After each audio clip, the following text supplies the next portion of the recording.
Good morning dear students. आज हम national income part 6 को डील करेंगे, जिसके अंतर्गत हम प्राइवेट इनकम और पर्सनल इनकम का अध्ययन करेंगे। प्राइवेट इनकम या निजी आय वह आय है जो कि निजी क्षेत्र द्वारा या निजी व्यक्तियों द्वारा अर्जित की जाती है। इसको प्राप्त करने के लिए हम शुद्ध राष्ट्रीय उत्पाद में से साधन लागत में से कुछ मदों को जोड़ते हैं और कुछ मदों को घटाते हैं। Private income can be defined as the income obtained from private sector from any source, productive and otherwise, along with retained income of corporation.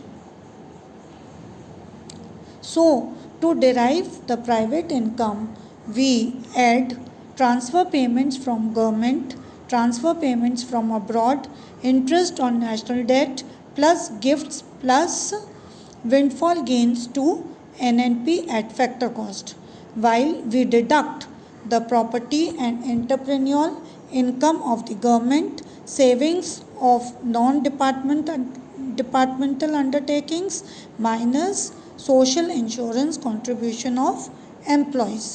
अर्थात हम निजी आय को प्राप्त करने के लिए हम राष्ट्रीय आय साधन लागत में से हस्तांतरण भुगतान, चाहे वो सरकार के द्वारा प्राप्त हो चाहे विदेशों से प्राप्त हो, उसको जोड़ते हैं। सार्वजनिक ऋणों पर ब्याज को जोड़ते हैं एवं हम जो अप्रत्याशित लाभ और जो हमें उपहार के रूप में प्राप्त होती है इनको जोड़ते हैं, जबकि हम इसमें से सार्वजनिक उपक्रमों की बचत एवं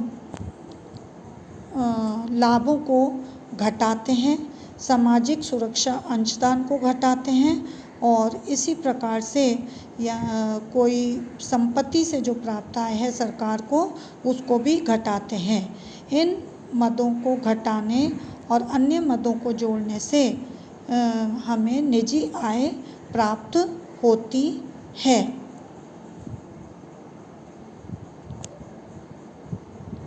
अब इसके अतिरिक्त अगर हम हस्तांतरण भुगतान क्या होते हैं, हस्तांतरण भुगतान एक हाथ से दूसरे हाथ में जो मुद्रा का हस्तांतरण होता है बिना कोई आर्थिक क्रिया के द्वारा, उसको हम हस्तांतरण भुगतान कहते हैं। ये राष्ट्रीय आय में शामिल नहीं होता क्योंकि आर्थिक क्रिया नहीं होती, किंतु यह निजी आय में शामिल किया जाता है। ट्रांसफ़र पेमेंट्स के कुछ उदाहरण के तौर पर हम बता सकते हैं, जैसे पेंशन है, बेरोजगारी भत्ता है, उपहार है, सामाजिक सुरक्षा से प्राप्त लाभ है, विदेशों से भेजी गई राशि है, अप्रत्याशित लाभ है, लॉटरी है। इस प्रकार से ये सभी उदाहरण ट्रांसफ़र पेमेंट्स को स्पष्ट करते हैं। अब निजी आय से हम पर्सनल इनकम या व्यक्तिगत आय की ओर व्यक्तिगत आय को समझाने का प्रयास करते हैं। व्यक्तिगत आय क्या है या पर्सनल इनकम क्या है?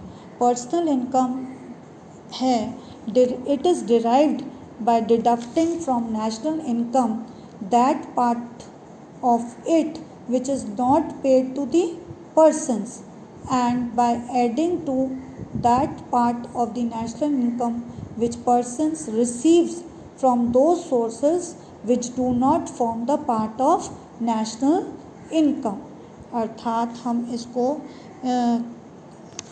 कह सकते हैं कि पर्सनल इनकम जो है उसमें हम राष्ट्रीय आय में से उन मदों को जोड़ते हैं जो कि राष्ट्रीय आय का हिस्सा नहीं होती या जो व्यक्ति को प्राप्त होती हैं, और उन मदों को घटाते हैं यद्यपि वो राष्ट्रीय आय का भाग होती हैं किंतु व्यक्तिगत आय के रूप में उनको प्राप्त नहीं होती।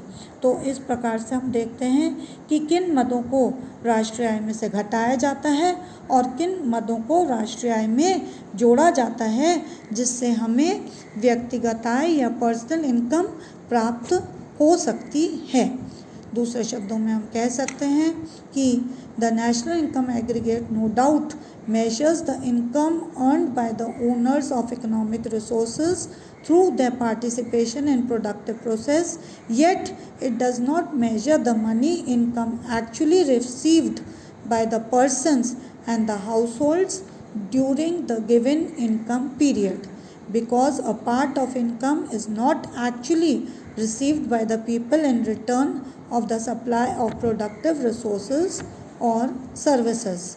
It might be acquired to them in the form of transfer payments received from business and government.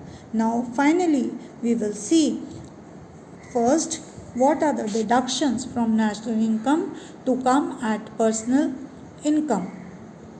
तो प्रथम तौर पे हम कॉर्पोरेट प्रॉफिट को घटाते हैं और इसके अतिरिक्त जो अवितरित निगम कर है उसको भी घटाते हैं। Undistributed corporate profits and corporate profit tax is deducted from national income to derive at personal income.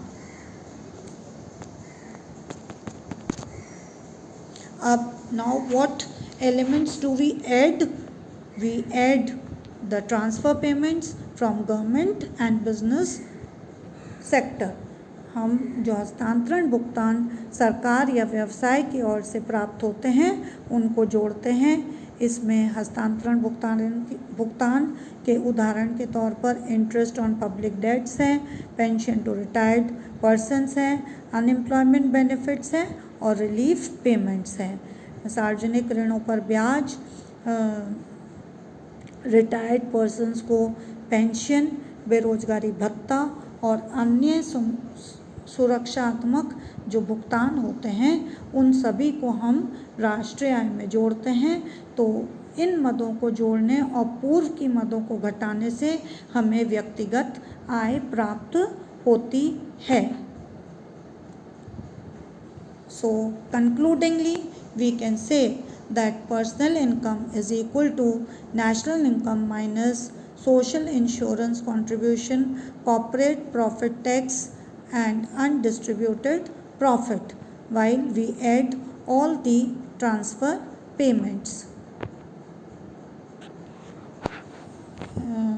Equationally, in the form of equation, we can say that YP, which is personal income, can be derived from YF, that is national income, minus undistributed profits plus transfer payments. So here today we saw what is private income and what is personal income. Thanks.